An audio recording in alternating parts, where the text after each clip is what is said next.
America के राष्ट्रपति Donald Trump ने भारत पर अतिरिक्त 25% टैरिफ लगाकर ये साफ कर दिया कि वो किसी न किसी बात से खींचे हुए हैं। ऐसा कहना है कि कनाडा में रहे पूर्व राजनयिक विकास स्वरूप का। उन्होंने कहा, मुझे ऐसा लगता है कि डोनाल्ड ट्रंप इस साल मई में हुए सैन्य संघर्ष के बाद पाकिस्तान के साथ शांति समझौते में अपनी तथाकथित भूमिका की अनदेखी करने के कारण भारत से नाराज हैं।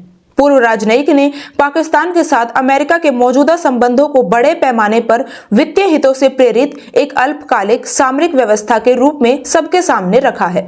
साथ ही उन्होंने इस बात पर भी जोर दिया कि अमेरिका भारत संबंध रणनीतिक बने रहेंगे। उन्होंने इस इंटरव्यू के दौरान कहा कि हमें यह समझने की जरूरत है कि आखिर ये टैरिफ क्यों लगाई गई है।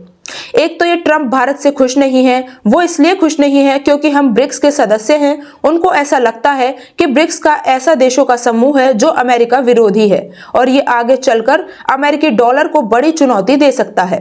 ट्रंप को लगता है कि भारत को ब्रिक्स का सदस्य नहीं होना चाहिए।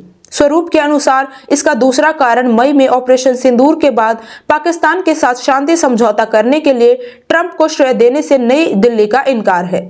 नई दिल्ली शुरू से ही कहती है कि अमेरिका ने युद्ध विराम वार्ता में कोई भूमिका नहीं निभाई क्योंकि भारत बाहरी मध्यस्थता को स्वीकार नहीं करता है।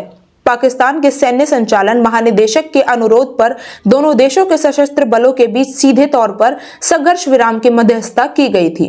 उन्होंने आगे कहा कि ट्रंप अब लगभग 30 बार कह चुके हैं कि वही थे जिन्होंने दोनों देशों को कगार से वापस रोका, जिन्होंने उपमहाद्वीप में परमाणु विस्फोट को रोका। इसलिए वह इस बात से नाराज हैं कि भारत ने उनकी भूमिका को स्वीकार नहीं किया है, जबकि पाकिस्तान ने न केवल उनकी भूमिका को स्वीकार किया है बल्कि उन्हें नोबेल शांति पुरस्कार के लिए नामांकित भी किया है।